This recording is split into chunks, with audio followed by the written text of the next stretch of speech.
नमस्कार, आप देख रहे हैं अपना बिहार। आपके साथ मैं हूं अलीम अतहर। अपना बिहार में बात सबसे पहले पटना की करते हैं, जहां के नालंदा मेडिकल कॉलेज अस्पताल में भर्ती कोरोना पॉजिटिव 3 और 1 कोरोना संदिग्ध मरीज की कुछ ही घंटे के अंतराल पर मौत हो गई।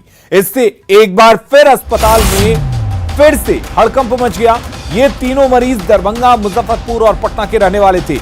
बिहार में अब तक 98 कोरोना मरीजों की मौत हो चुकी है। वहीं बिहार में कोरोना के कुल 3016 एक्टिव केस हैं। कोरोना के 12140 मरीजों में 8765 ठीक हो चुके हैं।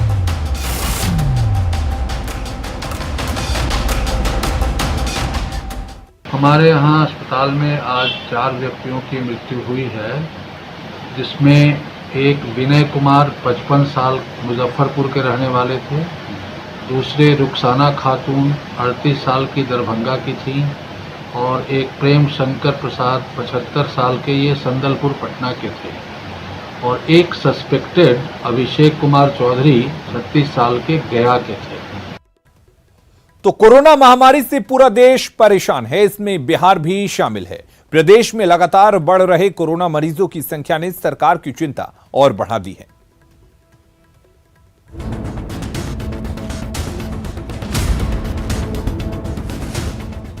कोरोना महामारी ने तबाही मचा रखा है। लगातार कोरोना मरीजों की संख्या बढ़ रही है। आम से लेकर खास तक सभी परेशान हैं। इससे बिहार भी अछूता नहीं रहा है। बिहार में भी कोरोना मरीजों की संख्या लगातार बढ़ रही है। पॉजिटिव मरीजों का आंकड़ा 12,000 के पार पहुंच गया है। 3,000 से ज्यादा एक्टिव केस हैं, जबकि 8,500 से ज्यादा मरीज ठीक होकर घर जा चुके हैं। तो वहीं 90 से ज्यादा लोगों की जान भी जा चुकी है। बात समस्तीपुर जिले की करें तो वहां सदर अस्पताल के 2 डॉक्टरों और 16 स्वास्थ्य कर्मियों की रिपोर्ट पॉजिटिव आई है, जिसके बाद से हड़कंप मचा हुआ है। समस्तीपुर में कोरोना संक्रमण का मामला लगातार बढ़ता जा रहा है। समस्तीपुर सदर अस्पताल में 2 डॉक्टर सहित कुल 16 स्वास्थ्य कर्मी का रिपोर्ट पॉजिटिव आने के बाद हड़कंप मच गया है, जिसके बाद सदर अस्पताल के ओपीडी को 2 दिन के लिए बंद कर दिया गया है।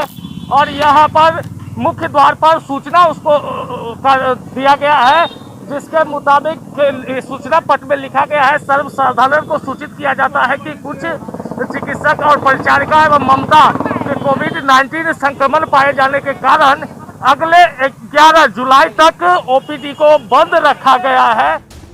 गया जिले में भी नई गोदाम कोतवाली समेत कई इलाके को कंटेनमेंट जोन घोषित कर सील कर दिया गया। गया शहर में कोरोना का एक तरह से विस्फोट हुआ है और इसका जो अधिकांश इलाका है शहर का, उसे सील किया गया है। पीर मंसूर से लेकर नई गोदाम तक जो जीबी रोड है, उसे पूरी तरह से सील किया गया। आप देख सकते हैं कि बांस से बैरिकेडिंग की गई है और जो इसके अंदर जो भी दुकानें हैं सबको बंद करने का आदेश दिया गया है। किशनगंज जिले में भी कोरोना महामारी को लेकर हालात भयावह हो गया है। जिले के सिविल कोर्ट, एसडीओ ऑफिस के बाद अब कोरोना ने कलेक्ट्रेट में भी दस्तक दे दिया है, जिसके बाद प्रशासनिक महकमे में हड़कंप मचा है। सैनिटाइजेशन से लेकर तमाम वो एहतियात बरते जा रहे हैं, जिससे कोरोना के संक्रमण से बचा जा सके। समस्तीपुर से मुकेश कुमार, गया से अरुण चौरसिया के साथ किशनगंज से आशीष सिन्हा की रिपोर्ट। और उधर सुपौल में कोरोना को लेकर कराए गए रैंडम टेस्ट में एक ही मोहल्ले से 10 मरीज मिलने के बाद हड़कंप मच गया। सदर थाना के गुदरी बाजार रोड में सब्जी दुकानदार समेत कई दूसरे व्यवसायी की रिपोर्ट पॉजिटिव आई है, जिसके बाद इलाके को सील कर जिला प्रशासन ने कंटेनमेंट जोन घोषित कर दिया है और लोगों के आने जाने पर पाबंदी लगा दी गई है। कोई 4 आदमी जाएगा उसके घर में, बाहर के लोग यहाँ पे कम से कम वो नहीं आएंगे। और यहाँ के लोग हैं उसके लिए हम लोग फैसिलिटेट कर रहे हैं, इनको जो समस्याएं, जो दिक्कत होगा उसको हम लोग दूर करें। कोरोना को लेकर लापरवाह बने लोगों के खिलाफ अब प्रशासन ने सख्ती दिखानी शुरू कर दी है। जहानाबाद में कोरोना की रफ्तार थामने के लिए खुद डीएम और एसपी सड़क पर उतरे और मास्क चेकिंग अभियान चलाया। बाजार में जो लोग भी बिना मास्क लगाए सामान बेच रहे थे या खरीद रहे थे, सभी पर 50 रुपए का जुर्माना लगाया गया। साथ ही लोगों को मास्क भी बांटे गए। डीएमएसपी की इस कार्रवाई में बिना मास्क काम कर रहे 2 क्लिनिक के साथ करीब 1 दर्जन दुकानों को सील भी कर दिया गया और बिना मास्क के बाजार में नहीं निकलने की हिदायत दी गई। मास चेकिंग अभियान चलाया और उसमें विभिन्न दुकानों में, प्रतिष्ठानों में, क्लिनिक में और सड़क पे और जितने वाहन वाले बिना मास्क के थे उनको हम लोगों ने जुर्माना किया है। और साथ ही करीब 10 से 12 दुकानों को हम लोगों ने सील किया है। 2 डॉक्टर्स के क्लिनिक को भी सील किया है और सभी लोगों को ये बताया गया है कि अनिवार्य रूप से जिसके भी प्रतिष्ठान में कोई व्यक्ति आते हैं तो उनकी जिम्मेवारी है कि बिना मास्क के वो नहीं आए और जो भी व्यक्ति बिना मास्क के पाए जाएंगे जहानाबाद में उनसे 50 रुपये का जुर्माना वसूला जाएगा। इससे सत्ता की हनक कहिए या राजनीति का नशा, लेकिन जो नेता चुनाव में जनता के सामने हाथ फैलाकर वोट मांगते फिरते हैं, जीतने के बाद वही नेता नशे में चूर होकर प्रतिद्वंदी को धमकी देने पर उतर आते हैं। औरंगाबाद के रफीगंज से जेडीयू विधायक अशोक कुमार सिंह का एक वीडियो तेजी से वायरल हो रहा है, जिसमें वे अपने प्रतिद्वंदी को खुलकर धमकी दे रहे हैं, उनकी औकात बता रहे हैं। अशोक कुमार सिंह ने इस दौरान कई बार असंसदीय भाषा का भी प्रयोग किया है। यह वीडियो रविवार का बताया जा रहा है, जब वे रफीगंज में पार्टी कार्यकर्ताओं से फेसबुक के जरिए रूबरू हो रहे थे। लोगों को धमकी दिया जाता है, अरे भाई मेरे, मैं खाली ताक दूं ताक गीला हो जाएगा। आप समझते हैं, हमको जानते हैं, करने की आवश्यकता नहीं है, सिर्फ मैं ताक दूंगा तो आपका। और जो साथ में चल रहे हैं, कल से अपने घर में आप उनको गाड़ी भी भेजिएगा, आपके साथ घूमने के लिए तैयार नहीं होंगे। तो जेडीयू विधायक अशोक कुमार सिंह ने यहां तक कह दिया कि सिर्फ उनकी नजर ही उठ गई तो सामने वाले की हालत पस्त हो जाएगी। हमारे कार्यकर्ता को धमकी दोगे, मुश्किल होगा। नजर सिर्फ उठ गया मेरा, पीछे मुड़ को देखोगे तो अकेले रहोगे, साथ चलने वाले न कोई मिलेंगे न दिखेंगे। हम सब के पानी को जानते हैं, इसलिए धैर्यपूर्वक आग्रह करते हैं, चुनाव लड़िए, टिकट लेके आइए, निर्दलीय लड़िए, स्वागत है। छेड़िएगा तो घूमिएगा नहीं। अशोक नाम है मेरा। तो बड़े शान से अपना नाम बता रहे हैं और नाम से पहले जो धमकी दी वो आपने सुना, तो सत्ता की हनक ही इसे कहेंगे। इधर बिहार विधानसभा चुनाव को लेकर तकरीबन सभी पार्टियां खुद को डिजिटली तैयार रखना चाह रही हैं। बीजेपी ने इसकी शुरुआत काफी पहले कर दी है।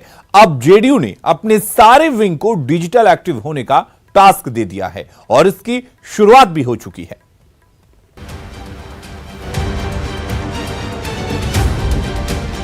बिहार विधानसभा चुनाव कोरोना के साए में होना तय है।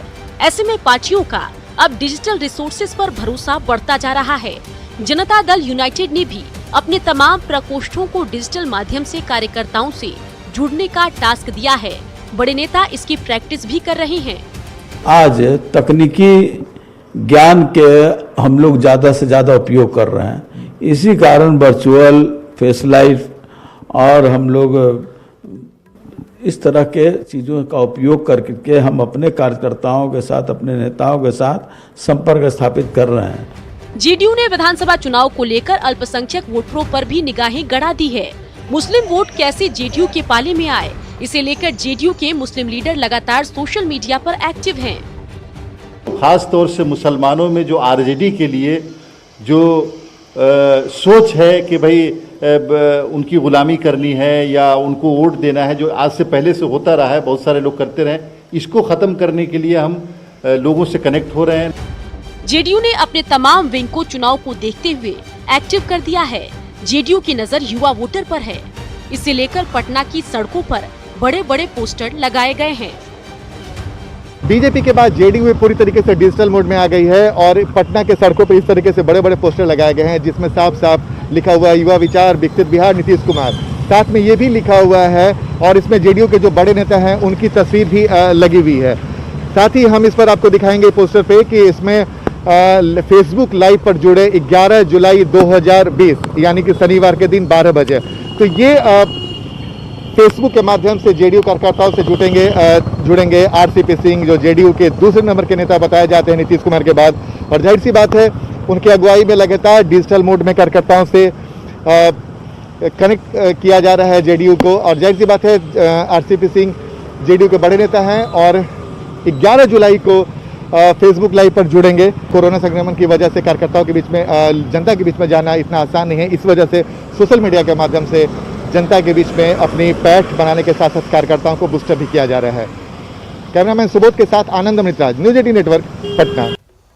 और उधर बिहार विधानसभा चुनाव को लेकर बीजेपी जोरों पर तैयारी कर रही है। एक तरफ पार्टी के सभी बड़े नेता विधानसभा वर्चुअल रैली कर रहे हैं और दूसरी तरफ वर्चुअल तरीके से पार्टी क्षेत्रीय बैठकें भी कर रही है। इसी सिलसिले में आज बिहार के 11 जिलों की क्षेत्रीय बैठक आयोजित की गई। इन क्षेत्रीय बैठकों में बिहार प्रभारी भूपेंद्र यादव, प्रदेश अध्यक्ष संजय जायसवाल और सुशील मोदी सहित पार्टी के कई बड़े नेताओं ने हिस्सा लिया। आज हुए क्षेत्रीय बैठकों में गया, औरंगाबाद, नालंदा, जहानाबाद सहित कुल 11 जिलों की बैठक 3 चरणों में की गई। इन बैठकों के जरिए पार्टी इन जिलों में पार्टी के कामों की समीक्षा के साथ साथ चुनाव को लेकर तैयारी और कमियों को दुरुस्त करने पर जोर दे रही है। 5-5, 6-6 जिला के मिलाकर करके क्षेत्रीय बैठक कर रही है। उस क्षेत्रीय बैठक में हमारे जो राष्ट्रीय महामंत्री और बिहार के प्रभारी हैं भूपेंद्र यादव जी, प्रदेश अध्यक्ष संजय जायसवाल जी, संगठन महामंत्री नागेंद्र जी रहते हैं और वरिष्ठ नेतागण रहते हैं। उस बैठक के माध्यम से हम समीक्षा करते हैं उन जिलों की, उन क्षेत्रों की, कहाँ कौन से क्षेत्र में हमारी स्थिति कैसी है।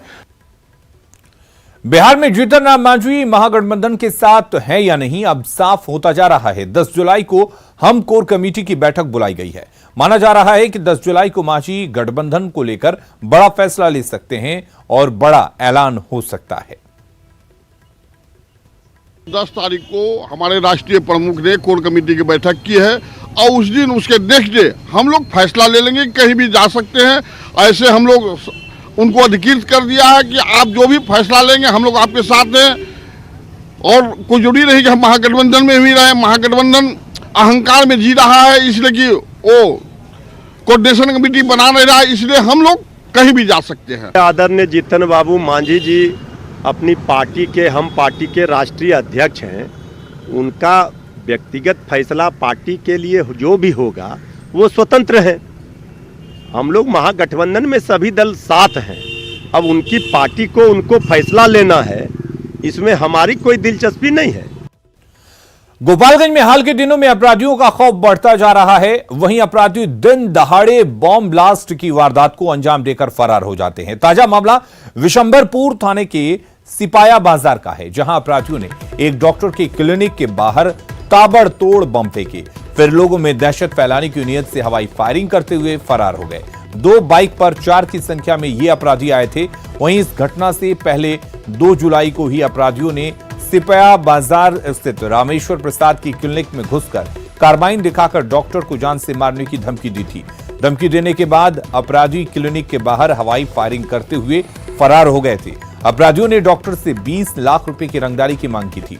आज जहां पर बमबारी की घटना हुई वो जगह विशंबरपुर थाना से महज 200 मीटर की दूरी पर है। अपराधियों के कार्बाइन से जान से मारने की धमकी देने का 2 जुलाई का सीसीटीवी फुटेज भी सामने आया था, जिसको देखकर कोई भी खौफ खा जाएगा। आज फिर अपराधियों ने इस इलाके में बमबारी और हवाई फायरिंग से दहशत फैला दी।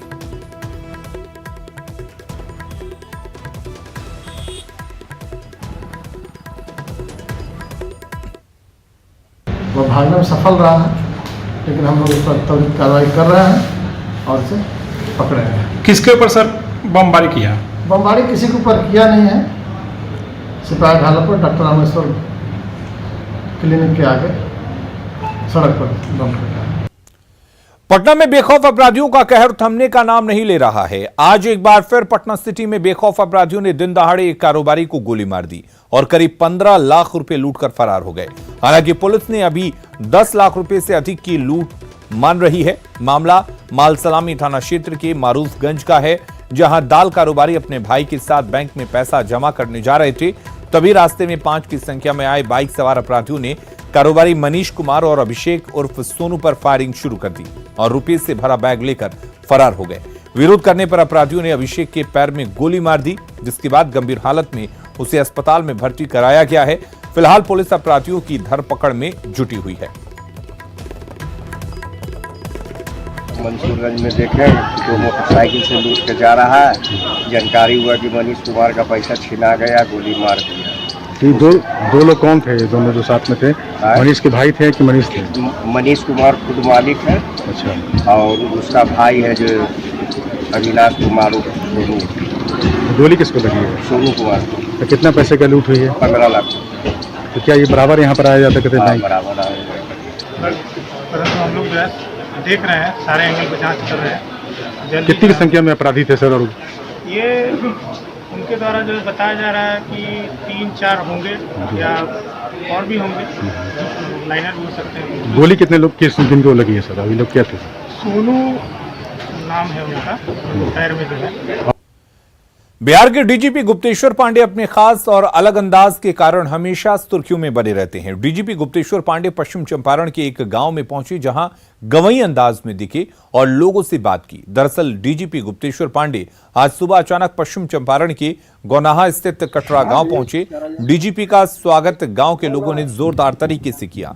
इस गांव की खासियत यह है कि आजादी के बाद से आज तक यहां पुलिस में कोई कंप्लेंट दर्ज नहीं की गई है और ना ही थाने में कोई एफआईआर दर्ज हुआ है और ना ही कोर्ट में कोई केस। बता दें कि इस दौरान डीजीपी हरिनारायण महतो की पत्नी चंपा देवी के घर गए और उनके मिट्टी के घर की खूब तारीफ भी की। देश भर में जो चारों तरफ माहौल बा, केहू जात के नाम पर लड़ता, केहू धर्म के नाम पर लड़ता, केहू खेत खाती, खलिहान खाती, गली खाती, नली खाती, खेत खाती, पानी खाती, भैंस खाती, बकरी खाती। तो रुआ सब नानू लड़ीला जा, प्रेम से रहीला जाना। तो हम रुआ सबके खाली यही देखे खाती गाँव कोई नहीं है। कैसे में हमने कि बिहार के सब गांव हो जाए, बिहार के लोग के हम दिखाई बा, बताई कि आवे के बाद आदर्श गांव देखे के बाद तो चली बेतिया, चली सहोदरा थाना के कटराव गांव में। देखिए हमारे भाई लोग, नौजवान से लेकर बूढ़ लोग, कैसे जा प्रेम से रहता लोग कि आजादी के बाद एक केस नहीं, एक मुकदमा नहीं, आपस में मारपीट नहीं, खून खराबा नहीं। सुशांत सिंह राजपूत मौत मामले में पुलिस ने जांच और तेज कर दी है। फिल्मों के प्रोड्यूसर और डायरेक्टर संजय लीला भंसाली से बांद्रा थाने में 3 घंटे तक पूछताछ हुई। थोड़ी देर पहले ही संजय लीला भंसाली थाने से बाहर निकले। पुलिस ने पूछताछ के लिए संजय लीला भंसाली को बुलाया था। उनसे सुशांत सिंह राजपूत को ऑफर की गई फिल्मों के बारे में पूछताछ की गई, जिस पर सुशांत और संजय लीला भंसाली के बीच बात नहीं बन पाई थी। सुशांत के सुसाइड की वजह तलाशने के लिए पुलिस एक्टर के करीबियों समेत 28 फिल्मी हस्तियों से पूछताछ कर चुकी है।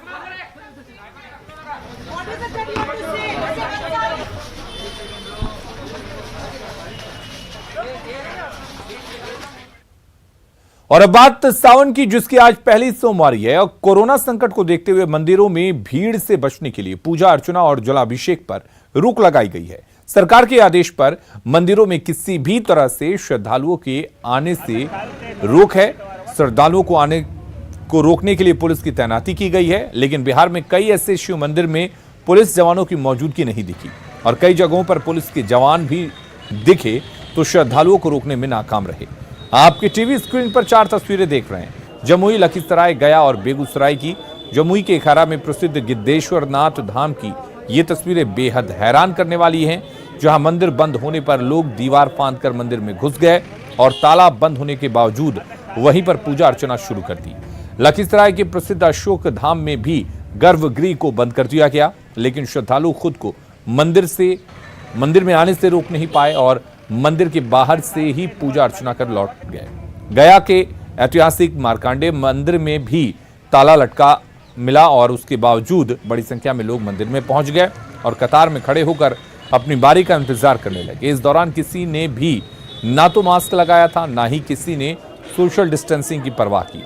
वहीं बेगूसराय में सिमरिया घाट पर बड़ी संख्या में पवित्र स्नान के लिए लोग उमड़े, महिलाएं उमड़ी और गंगा स्नान कर भगवान भोलेनाथ का जलार्पण किया। और अपना बिहार के इस बुलेटिन में फिलहाल के लिए इतना ही, लेकिन खबरें लगातार जारी रहेंगी। बने रहिए हमारे साथ।